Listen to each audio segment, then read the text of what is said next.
मैं सत्येंद्र सिंह आज आप लोग समझ किसी एक नए टॉपिक के साथ पुनः उपस्थित हुआ हूँ। जो हमारा आज का टॉपिक है शिक्षण सूत्र।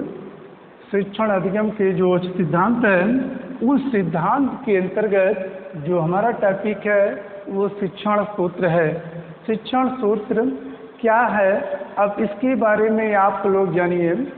देखिए, यहाँ पर अगर देखा जाए तो शिक्षण सूत्र जिसको हम अंग्रेजी में बोलते हैं टीचिंग फार्मूला कहते हैं। तो शिक्षण सूत्र का मतलब यह है कि पहले हम शिक्षण के बारे में अर्थ को जान लेते हैं, फिर सूत्र क्या है।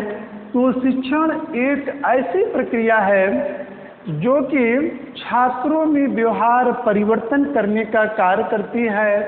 जब किसी के साथ जो हमारा फार्मूला या जो सूत्र है, सूत्र आमतौर पर एक सच्चाई है जो कि अध्यापक की समस्याओं को हल करने का कार्य करती है। अगर इसी तरीके से देखें तो जो शिक्षण अधिगम के सिद्धांत में शिक्षण सूत्र का एक महत्वपूर्ण योगदान है। अब आप लोग ध्यान में बातें आती होंगी, सर शिक्षण अधिगम सिद्धांत क्या चीज होता है। तो हम चर्चा करते रहे शिक्षण अधिगम के सिद्धांत के बारे में। तो देखिए, इसके पहले मैं आप लोगों को बताया भी था कि शिक्षण क्या है। शिक्षण के बारे में नहीं बताया तो यहाँ पर एक शब्द और आया है अधिगम। जिस तरीके से यहाँ पर देखें टीचिंग आता है, इसको टीचिंग माने शिक्षण हो गया, और ये अधिगम का अर्थ होता है लर्निंग से है। तो अगर इसी तरीके से देखें तो शिक्षण एवं अधिगम में एक घनिष्ठ संबंध है, लेकिन अगर बारीकियों से देखा जाए तो इन दोनों में अंतर का गुणवित मान लेता है।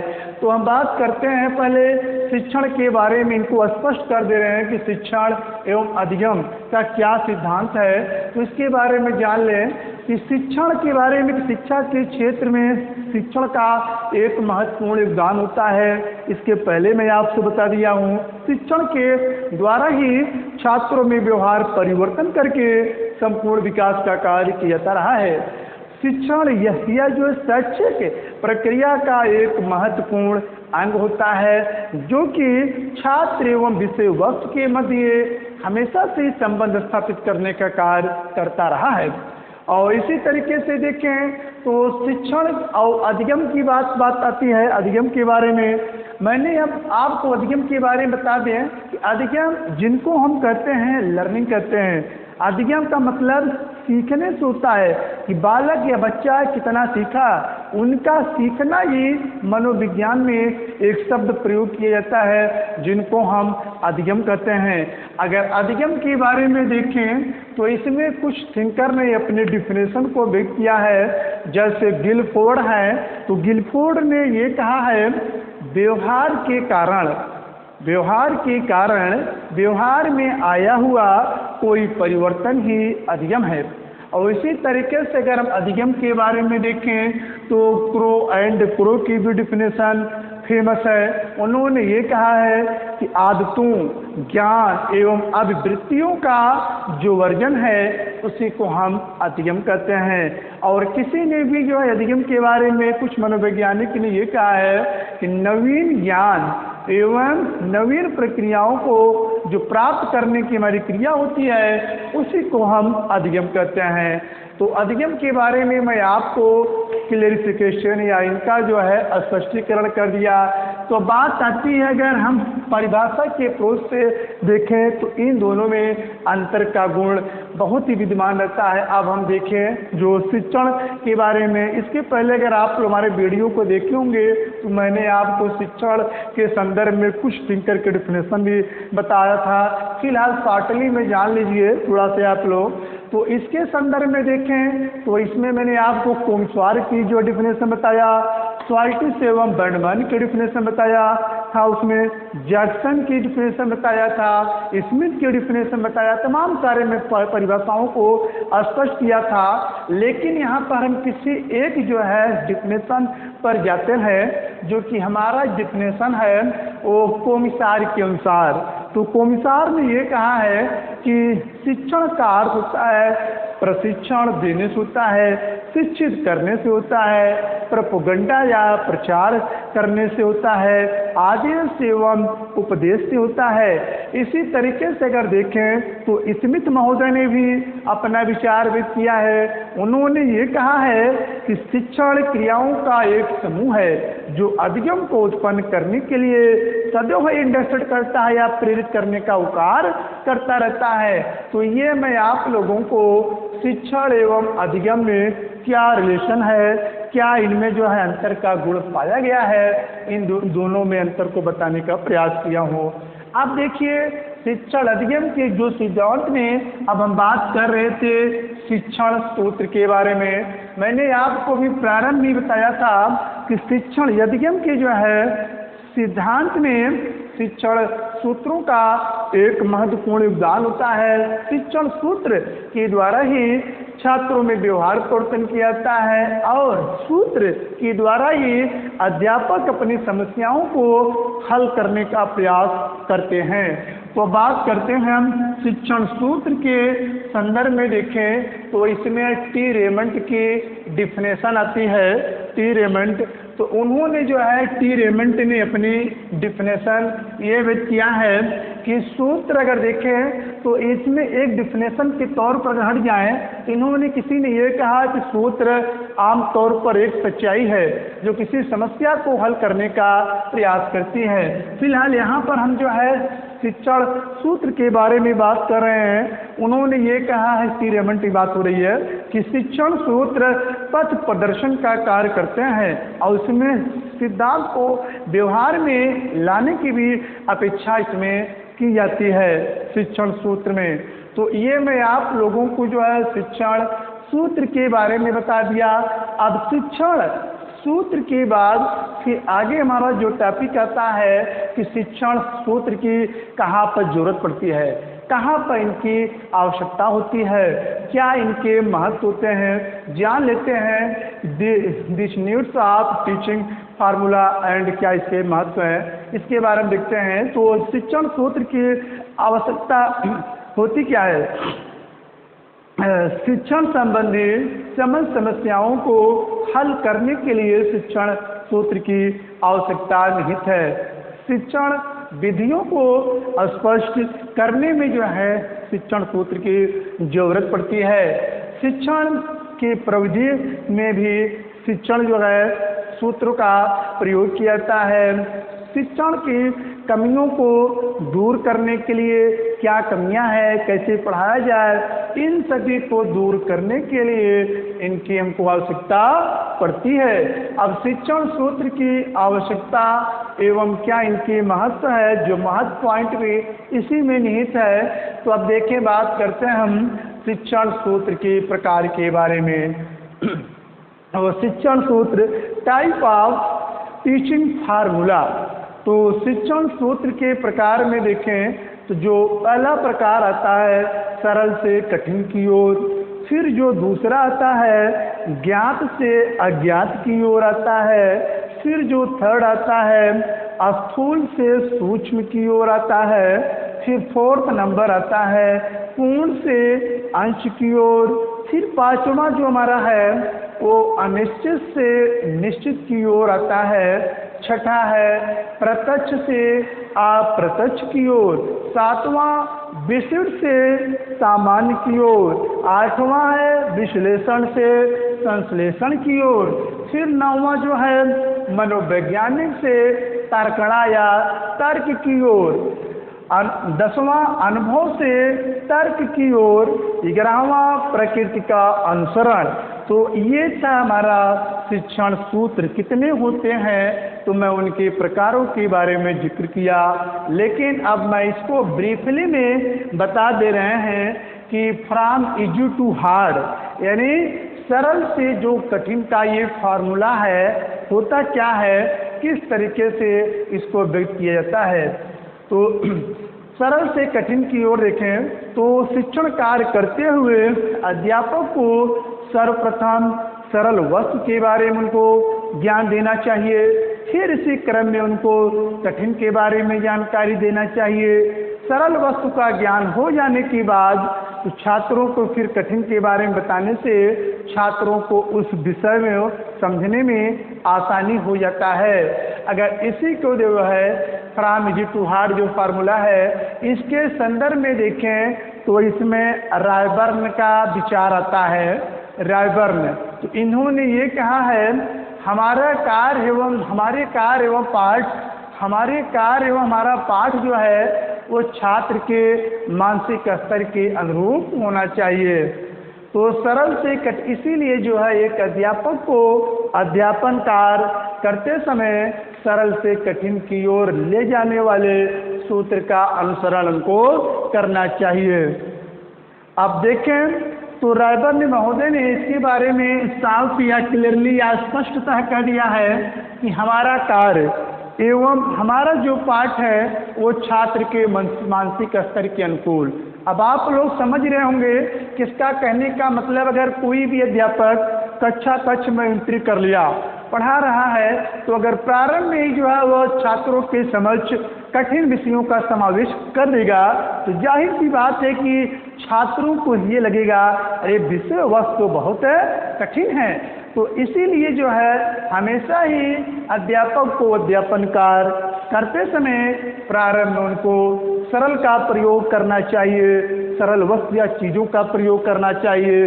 जो भी प्रोसेस या पढ़ाते वक्त प्रक्रिया आगे बढ़ते जाए तो हम धीरे धीरे जो है कठिन वस्तुओं के बारे में उनको जानकारी दे या उन्हें जानकारी देना चाहिए। अब देखें तो सरल से कठिन की ओर फार्मूला में देखें जैसे इसमें है कि सरल से कठिन, जैसे इसमें पहाड़ा इसमें आता है कि पहाड़ों का ज्ञान हो जाने के बाद या पहाड़ा के बाद छात्रों को फिर जोड़ घटाने पर ध्यान देना चाहिए। सर्वप्रथम उनको पहाड़ा बताना चाहिए, फिर पहाड़े के बाद फिर उनको जो है किस तरीके से जोड़ जुड़ा जाए या घटाया जाए। यानी सर्वप्रथम हमको छात्रों को पहाड़े के बारे में उनसे जानकारी लेना चाहिए, फिर इसी क्रम में जो है इनमें हमको जोड़ घटाना छात्रों को बताना चाहिए।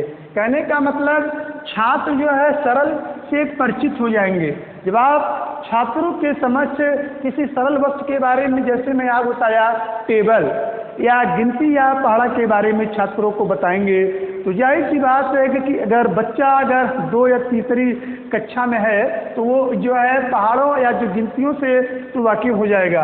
तो इसी क्रम में फिर उनसे जो है पहाड़ों या फिर उसी क्रम में जो है उनसे हम जो है जोड़ या घटानों के बारे में उसे बताने का प्रयास करेंगे।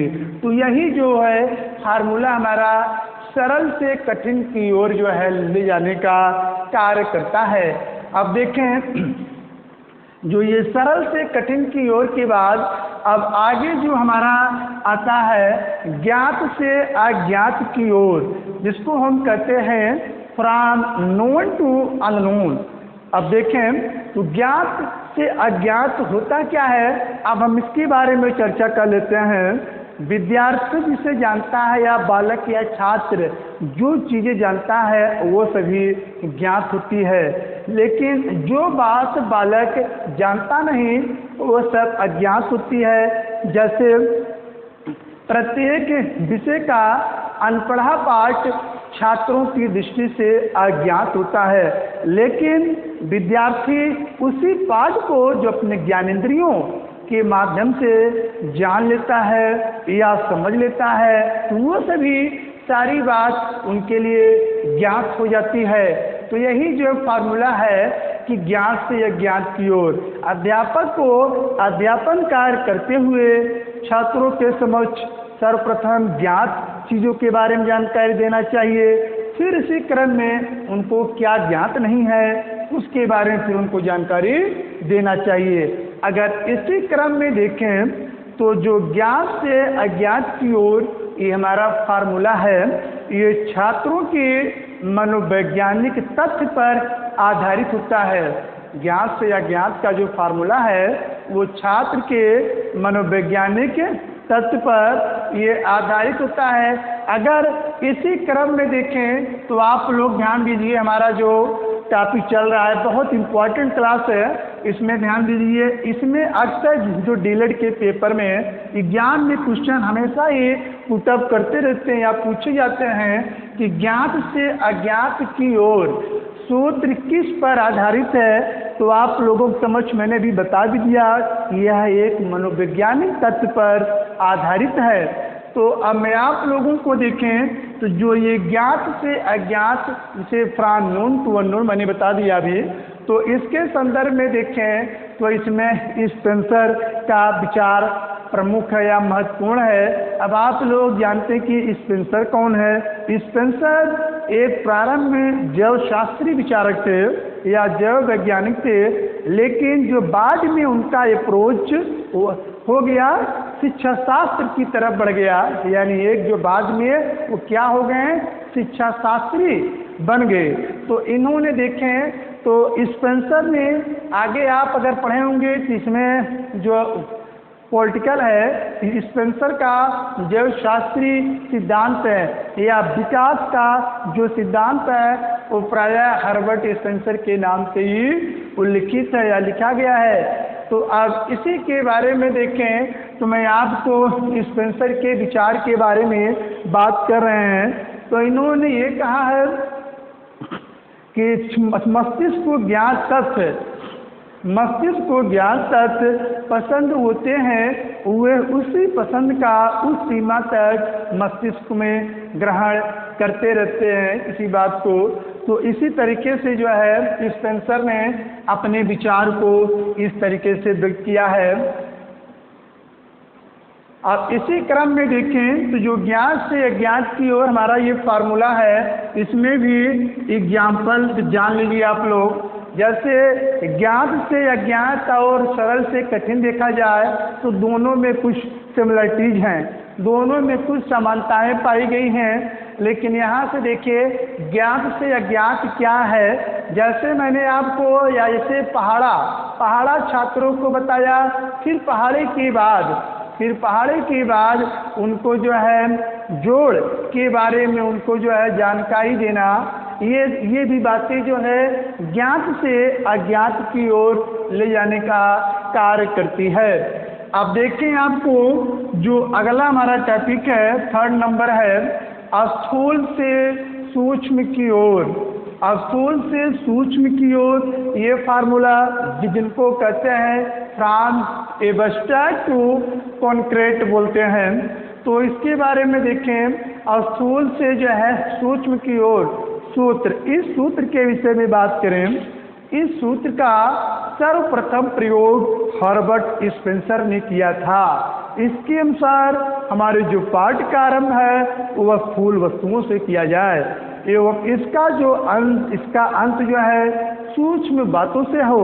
इसको मूर्त से अमूर्त की ओर सूत्र के नाम से भी इसको जाना जाता है। शैशवावस्था के बच्चों में शारीरिक विकास के साथ साथ मानसिक विकास भी होता रहता है। शैशवावस्था के बच्चों में स्थूल वस्तुओं का ज्ञान सरलता से नहीं हो पाता है, जबकि सूक्ष्म वस्तुओं के बारे में तो इसमें है स्थूल वस्तुओं के बारे में शैशवावस्था के बच्चों में स्थूल जो वस्तुओं का ज्ञान उन्हें सरलता से नहीं हो पाता है या स्थूल वस्तुओं के बारे में उनको जो है सरलता से जानकारी हो जाती है, जबकि सूक्ष्म वस्तुओं के बारे में वो बच्चा नहीं जान पाता है। जैसे ही बालक या उस बच्चे की आयु थोड़ा बढ़ती जाती है, 5 या 7 वर्ष की आयु होती जाती है, उनको भी जो सूक्ष्म वस्तुओं के बारे में उनको सरलता से जानकारी हो जाती है। कहने का मतलब यह है कि जब बच्चा इन्फेंट स्टेज या जब शैशवावस्था में रहता है तो जो बालक स्थूल वस्तुओं के बारे में सरलता से समझ लेता है, किसी बड़ी चीज़ों के बारे में, बड़ी वस्तुओं के बारे में वो सरलता से उसको समझ लेता है। लेकिन सूक्ष्म वस्तुओं को के बारे में समझने में उनको बहुत दिक्कत का सामना करना पड़ता है। मैं भी आपको बताया हूँ, जैसे ही बालक की आयु बढ़ती जाती है, धीरे धीरे जो है उनके अंदर सूक्ष्म वस्तुओं के ज्ञानार्जन करने की क्षमता में वृद्धि होने का कार्य प्रारंभ हो जाता है। मैंने आपको बताया हूँ इस सूत्र को क्या नाम दिया गया? मूर्त से अमूर्त की ओर सूत्र के नाम से भी इसको जाना जाता है। अगर इसके बारे में देखें, इसमें भी कुछ एग्जाम्पल है, जैसे नमक के बारे में, या तो नमक को स्पर्श करके या जो चख करके उसके बारे में हम आसानी से अनुभव कर सकते हैं।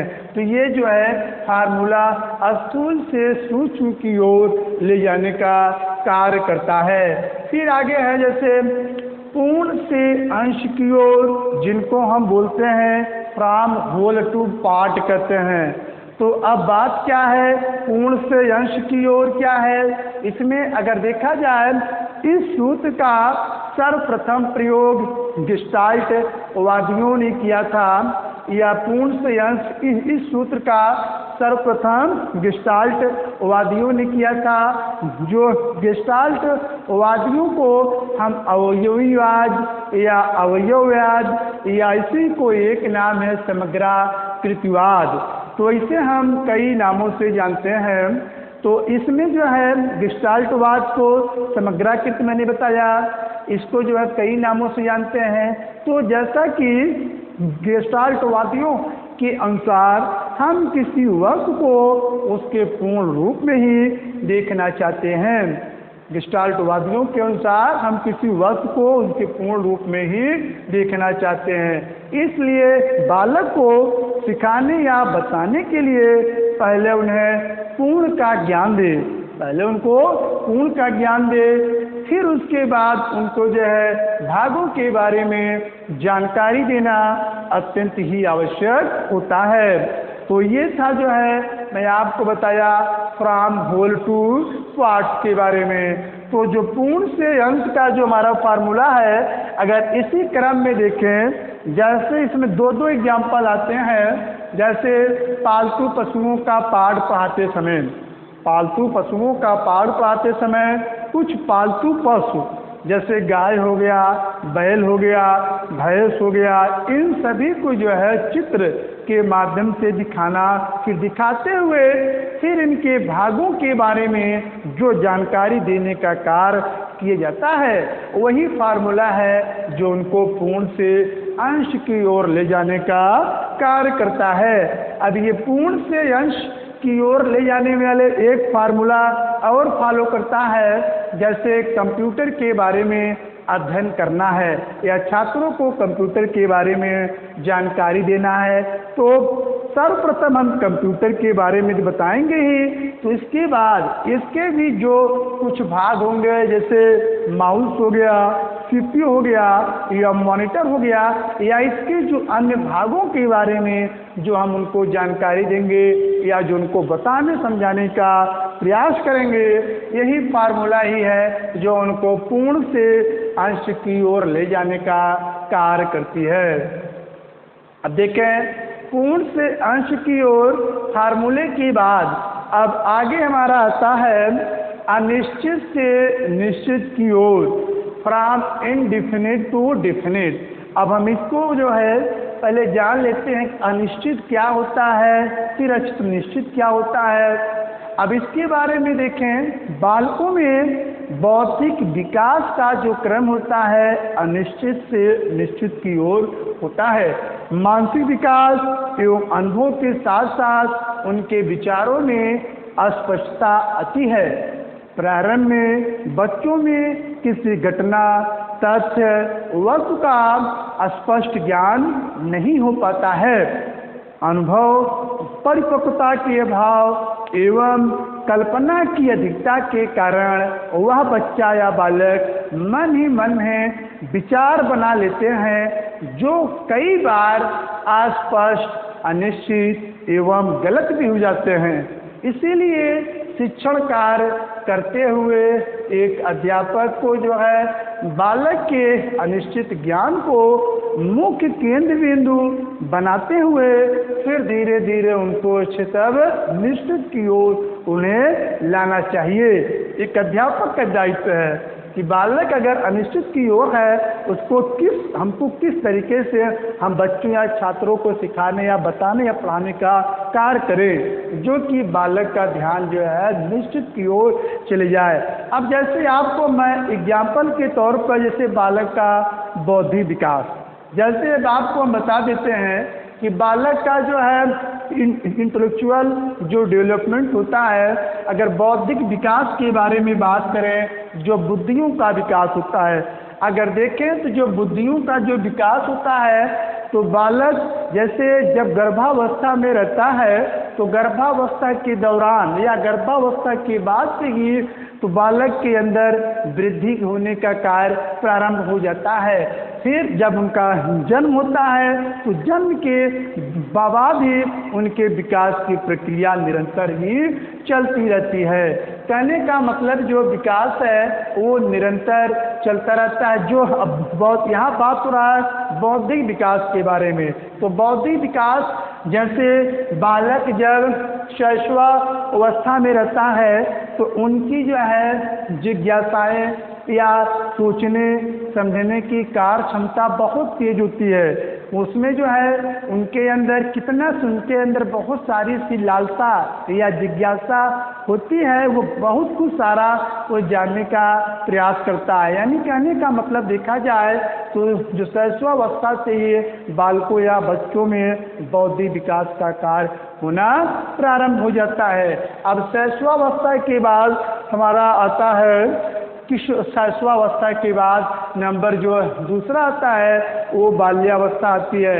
अगर किसी के अनुसार देखें तो जो हमारी शैशवावस्था है वो 0 से 5 वर्ष की ये आयु के लिए कही गई है। उसी एज को हम शैशवावस्था की संज्ञा दी गई है। और इसी क्रम में की बात देखें, शैशवावस्था के बाद बाल्यावस्था आती है। तो बाल्यावस्था के विषय में देखें तो बाल्यावस्था जस्ट इसी एज के बाद की अवस्था, यानी जो शैशवावस्था के जस्ट बाद की जो अवस्था होती है उसी अवस्था को हम क्या कहते हैं, बाल्यावस्था। या तो ऐसे कह सकते हैं जो है 7 से 11 वर्ष की आयु के जो बालक होते हैं वो बाल्यावस्था की श्रेणी में आते हैं। अब बाल्यावस्था के बाद एक हमारा और आता है नंबर जो 3rd पर विकास की जो अवस्थाएं हैं उसके बारे में थोड़ा ब्रीफली बता दे रहे हैं शॉर्ट में। फिर किशोरावस्था होता क्या है, जिनको हम एडोलसेंस एज बोलते हैं। किशोरावस्था ये अपने अंदर किशोर होने की भावना को जागृत करने का कार्य करता है। किशोरावस्था को अंग्रेजी में हम एडोलसेंस के नाम से इसको जानते हैं, जो कि ये लैटिन का एक शब्द है एडोल्सियर, जिसका अर्थ होता है परिपक्वता की ओर बढ़ने से होता है। अगर इसी क्रम में देखें तो स्टैनली हॉल ने किशोरावस्था में बहुत ही सुंदर वक्तव्य दिया है कि किशोरावस्था बड़े संघर्ष, तनाव, तूफान की अवस्था घोषित किया है। अगर इस स्टैनली हॉल की बात देखें, एक नाम आता है जरफील्ड का, कि किशोरावस्था के बारे में क्या अपना इन्होंने विचार व्यक्त किया है। तो इन्होंने जो है किशोरावस्था के बारे में ये कहा है कि किशोरावस्था कम परिपक्व व्यक्ति को अधिक जो परिपक्व की ओर ले जाने का वो कार्य करती है। तो इसी तरीके से ये जो हमारा है टॉपिक, ये मैं आपको अभी जो है किशोरावस्था यहाँ की जबकि बालक में बौद्धिक विकास के बारे में बात हुआ कि अनिश्चित से निश्चित की ओर जो फार्मूला है, इसके तहत जो बालकों में बौद्धिक विकास के संदर्भ में बातें आई तो हमने सोचा कि आप लोगों को इसके बारे में बता दें। तो फिलहाल ये टॉपिक इसे समाप्त करते हैं हम। तो ये जो अनिश्चित से निश्चित की ओर जो फार्मूला है, इसी क्रम में देखें तो इसी के आगे आपके जो है जैसे एग्जाम्पल आता है, उनमें आता है उड़ने वाले पक्षी, तोता, कौवा आदि के संदर्भ में बालक की धारणा अस्पष्ट एवं अनिश्चित होती है। उनके दिमाग में उनके अंदर बातें ये आती है किस कारण से पक्षियाँ या जो कुछ तोते हैं ये आकाश में उड़ते हैं। उनके दिमाग में बातें ये नहीं आती कैसे उड़ते हैं। तो अध्यापक उनको जो है बताता है कि उनके उड़ने के लिए उनके अंदर पंख पाए जाते हैं, इसी की सहायता से जो है ये उड़ने वाले पक्षी आकाश में उड़ते रहते हैं। तो इसी तरीके से जो है यही फार्मूला है कि जो कि अनिश्चित से क्षेत्र निश्चित की ओर ले जाने का कार्य करती है। तो अब इसी तरीके से आगे हम आप लोगों को जो छठा नंबर है जो टीचिंग फार्मूला में बता रहे हैं, छठा नंबर है वो प्रत्यक्ष से अप्रत्यक्ष की ओर ले जाने वाला जो फार्मूला जिनको हम कहते हैं फ्रॉम सीन टू अनसीन कहते हैं। तो फ्रॉम सीन टू अनसीन क्या होता है, तो इसके बारे में जान लें आप लोग। बालक को पहले उसी वस्तु का ज्ञान देना चाहिए जो उपलब्ध हो, फिर उसके बाद उस वस्तु के बारे में उनको जानकारी देना चाहिए जो उपलब्ध नहीं है। इसका तात्पर्य है कि बालक को सर्वप्रथम वर्तमान की बातें उनको बताना चाहिए, फिर इसी क्रम में उनको भूत एवं भविष्य के बारे में उनको जानकारी देना चाहिए। तो यह सूत्र बालक को जो है प्रत्यक्ष से अप्रत्यक्ष की ओर ले जाने का कार्य करता है। कहने का मतलब यह है कि प्रत्यक्ष का मतलब जो बालक के सामने दिखाई दे रहा हो, वर्तमान कह सकते हैं इसके बारे में, और जो अप्रत्यक्ष मतलब अनसीन या जो इनडायरेक्ट यानी अप्रत्यक्ष के रूप में यानी भूत भविष्य के बारे में। तो कहने का मतलब पहले प्रत्यक्ष के बारे में जानकारी दें, फिर उसके बाद किस तरीके से उनको हम अप्रत्यक्ष की ओर ले जाना है उसके बारे में बताना चाहिए। अब जैसे यहाँ पर फॉर एग्जाम्पल समझ लेते हैं, एग्जाम्पल के तौर पर जैसे हमें गोले के आयतन के बारे में बताना है, तो जो गोले के आयतन को बताते समय उनको जो है उसको जो है हमें बेलन के आयतन के बारे में उनको स्पष्ट जानकारी दे देना है। यानी कहने का मतलब प्रत्यक्ष में हमको गोले के आयतन बताना है, फिर गोले के आयतन इसी के साथ साथ में ही हम छात्रों को जो है बेलन के जो आयतन क्या होता है इसके बारे में भी छात्रों को जो रूबरू कराना है। तो यही हमारा जो फार्मूला है ये छात्रों को जो प्रत्यक्ष से अप्रत्यक्ष की ओर ले जाने का कार्य करता है। प्रत्यक्ष से अप्रत्यक्ष की ओर के बाद आगे जो हमारा फार्मूला है वो विशिष्ट से सामान्य की ओर है। अब देखें विशिष्ट से सामान्य का फार्मूला क्या है, इसको जान लेते हैं। विशिष्ट से सामान्य क्या है कि एक अध्यापक को शिक्षण कार्य करते हुए छात्रों को समक्ष पहले विशिष्ट उदाहरणों को प्रस्तुत करना चाहिए, फिर इन्हीं उदाहरणों के माध्यम से उन्हें सामान्य नियम एवं सामान्य सिद्धांत निकलवाना चाहिए। तो यह सूत्र छात्रों में निरीक्षण, परीक्षण, विचार चिंतन का अवसर प्रदान करती है। यह सूत्र छात्रों में रुचि भी उत्पन्न करती है। इससे प्राप्त ज्ञान उन्हें अस्थायी बना देता है। छात्रों को इस सूत्र का जो प्रयोग होता है वो विज्ञान हो गया, गणित हो गया, व्याकरण हो गया जैसे विषयों के लिए विशेष रूप से उपयोगी होता है। इस सूत्र में जो है दृष्टांत से सिद्धांत की ओर ले जाने वाले सूत्र के नाम से भी इसको जाना जाता है। इसी सूत्र में ही जो है आगमन विधि का प्रयोग करते हैं। अब जैसे आप लोग विशिष्ट से सामान्य के बारे में आप लोग जानते हैं, कंफ्यूजन जबरदस्त आप लोगों दिमाग में छाई रहती है कि विशिष्ट से सामान्य हो गया तो इनको हम आगमन कहते हैं, इसी को हम आगमन विधि कहते हैं। या आगमन जो विधि में हम किसका प्रयोग करते हैं, विशिष्ट से सामान्य करते हैं। लेकिन यही अगर उल्टा हो जाए, अगर यही उल्टा हो जाए जो सामान्य से अगर विशिष्ट हो जाए तो पूरा हमारा खेल ही बिगड़ जाएगा। तो यहाँ पर जो है अगर सामान्य से विशिष्ट हो जाता है तो इसमें आप लोग एक विधि पढ़े होंगे निगमन विधि, तो ये जो विधि को आप लोग बिल्कुल ध्यान दीजिए। अक्सर लड़के एग्जाम में ये गलतियां करते रहते हैं कि विशिष्ट से सामान को न समझ करके, सामान से विशिष्ट न समझ करके इसमें गलती कर बैठते हैं। तो ये हमारा जो सिद्धांत है कि जो विशिष्ट से सामान में आगमन विधि का कहने का मतलब जो आगमन विधि है, इसमें पहले बहुत से उदाहरणों को प्रस्तुत करने का कार्य किया जाता है। फिर बहुत से उदाहरण को प्रस्तुत करने के बाद फिर जो उनके सिद्धांत हो गया, जो फिर परिभाषाएं हो गया, फिर अध्यापक उनको जो स्पष्ट करने का प्रयास करता है। इसी में विशिष्ट से सामान्य में या जो आगमन विधि है, इसी में इस सूत्र का अनुसरण किया जाता है। अब आपको एक एग्जाम्पल बता दे रहे हैं विशिष्ट से सामान्य की ओर में।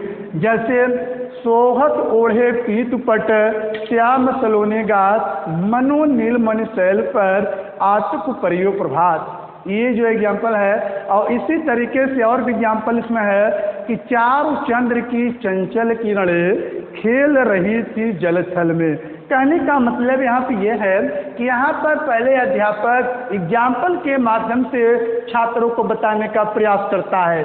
तो जो इसमें अध्यापक उदाहरण के माध्यम से सर्वप्रथम जो बताने या समझाने का प्रयोग करता है, जाहिर सी बात है कि यही विधि जो है आगमन विधि कहलाती है, या इसी विधि में जो है विशिष्ट से सामान्य सूत्र का अनुसरण किया जाता है। जब अगर पहले अध्यापक कोई परिभाषा पूछ ले कि वर्णों की आवृत्ति को क्या कहते हैं, या वर्णों की आवृत्ति को अनुप्रास अलंकार कहते हैं, फिर इसी क्रम में जो बताने के साथ जब फिर एग्जाम्पल बताएं या फिर कुछ और चीज़ के बारे में जो जानकारी देने का कार्य करें, तो यही विधि हमारी है जिनको हम क्या कहते हैं, निगमन विधि कहते हैं। तो निगमन विधि के बाद ये बहुत इंपॉर्टेंट जो फार्मूला है विशिष्ट से सामान्य। तो अब विशिष्ट से सामान्य के बाद आगे जो 8वां नंबर हमारा आता है वो विश्लेषण से संश्लेषण की ओर, फ्रॉम एनालिसिस टू सिंथेसिस। तो इसके बारे में जान लेते हैं। किसी समस्या के ऐसे जीवित टुकड़े करना कि जिनको जोड़ने पर हमारी समस्या हल या हमारी समस्या का हल तैयार हो जाए।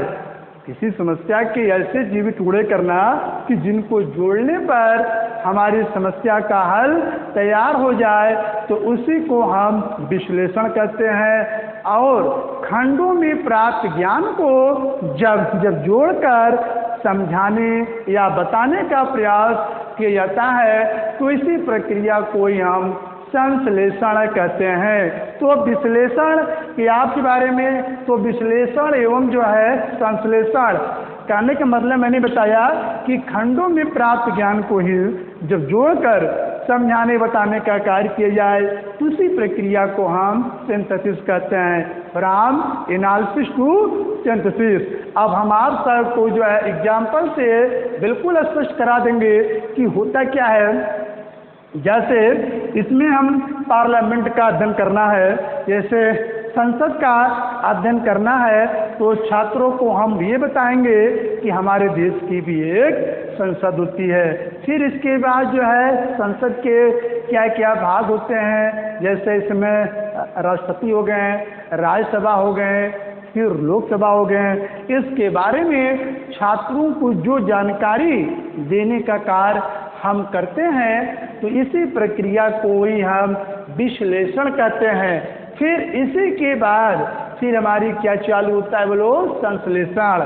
तो अब इसी जो है जब इसी जो है संसद का अध्ययन, जब इसी जो है संसद का अध्ययन हम अन्य जो है देश की शासन प्रणाली या राष्ट्रपति या राज्यसभा एवं जो लोकसभा किससे जब तुलनात्मक रूप से अध्ययन करते हैं, और अध्ययन करने के बाद यह कंक्लूजन या यह निष्कर्ष निकालते हैं कि इन सभी से जो है हमारे जो है देश की संसद का फॉर्मेशन हुआ है या तो निर्माण हुआ है। यही फार्मूला है जो कि ये विश्लेषण से संश्लेषण की ओर ले जाने का कार्य करती है। तो अब विश्लेषण से संश्लेषण की बात अब आगे आता है मनोवैज्ञानिक से जो है तर्क की ओर। अब मनोवैज्ञानिक से तर्क की ओर विषय बात करें, जिनको साइकोलॉजिकल टू लॉजिकल। अब इसके बारे में जान लें बालक में अंदर जो है रुचियों एवं जिज्ञासाओं, इस सूत्र के अनुसार शिक्षक को शिक्षणकार यह सूत्र जो है बालक को रुचियों और जिज्ञासाओं की वरीयता देता है। यह सूत्र बालकों में रुचि आयु जिज्ञासा आदि की जो है वरीयता देता है, जबकि विषय वस्तु एवं पाठ्य वस्तु की ये प्रधानता नहीं देता है। अगर इसी क्रम में देखें तो जो मनोवैज्ञानिक से तर्क की ओर जो है ये फार्मूला है, इसमें यश के अग्रवाल की डिफिनेशन आती है। तो जो यश के अग्रवाल हैं उन्होंने ये कहा है कि छोटी कक्षाओं के लिए मनोवैज्ञानिक क्रम का प्रयोग करते जाना चाहिए। जो ही बालक ऊंची कक्षा में पहुंचता जाए, धीरे धीरे उनके अंदर जो है तर्कात्मक शक्ति का प्रयोग करते जाना चाहिए। यही फार्मूला है जो कि बालक को मनोवैज्ञानिक से तर्क की ओर ले जाने का कार्य करता है। कहने का मतलब यह है, पहले हमें बच्चों के बाल मनोविज्ञान को समझना है, फिर उनके बाद उनको जो तर्क की ओर ले जाने का कार्य करता है। चलिए अब आगे देख लेते हैं अनुभव से तर्क की ओर। अनुभव से जो है तर्क की ओर जो है ये फार्मूला क्या है। जैसे देखिए बालक या जो शैशवावस्था के जो बालक होते हैं वो बहुत सारा ज्ञान तो वो प्राप्त कर लेते हैं, लेकिन वह उनका जो ज्ञान होता है वो तर्क संगत नहीं होता है। यानी वह उनका ज्ञान जो है बालक का तर्क पर आधारित नहीं होता है। कहने का मतलब जो बाल्यावस्था के बच्चे जो होते हैं बहुत सारा ज्ञान व अनुभव प्राप्त कर लेते हैं, लेकिन वह उनका अनुभव जो है वो प्रायः तर्क पर आधारित नहीं होता है। इसीलिए अध्यापक को हमेशा ही अध्यापन कार्य करते हुए उनके अनुभव को ध्यान में रखते हुए फिर उनके जो लॉजिकल की ओर जाना चाहिए या उनके तर्क की ओर फिर धीरे धीरे उनमें बढ़ना चाहिए। तो अब देखें अनुभव से तर्क की ओर की बात। आगे जो हमारा लास्ट है वो प्रकृति का अनुसरण है, फॉलो ऑफ नेचर। तो अगर प्रकृति के अनुसरण के विषय में बात करें तो इस सूत्र का सर्वप्रथम प्रयोग जीन जैक्स रूसो ने किया था। तो इसके अनुसार यह है कि बच्चा जन्म से शुद्ध पैदा होता है, लेकिन दूषित वातावरण में रह करके बच्चा दूषित हो जाता है। कहने का मतलब यह है कि जैसा प्रकृति रहेगा बच्चा उसी के अकॉर्डिंग जो वो ढलने का प्रयास करता है, तो बच्चा वैसे ही जो है ढल जाता है। या तो यही प्रकृति का अनुसरण। अगर प्रकृति के अनुसरण के विषय में ध्यान दें तो इसमें रूसो आते हैं, फ्रॉबेल आते हैं, मॉन्टेसरी भी आते हैं, जो कि ये ऐसे अगर रविन्द्रनाथ टैगोर भी का नाम भी इसमें उल्लेखनीय स्थान है। कहने का मतलब यह है कि इन सभी ने जो है प्रकृति के अनुसरण का बखूबी स्थान दिया है, या इन्हीं सब ने जो है प्रकृति के अनुसरण शब्द का प्रयोग किया है।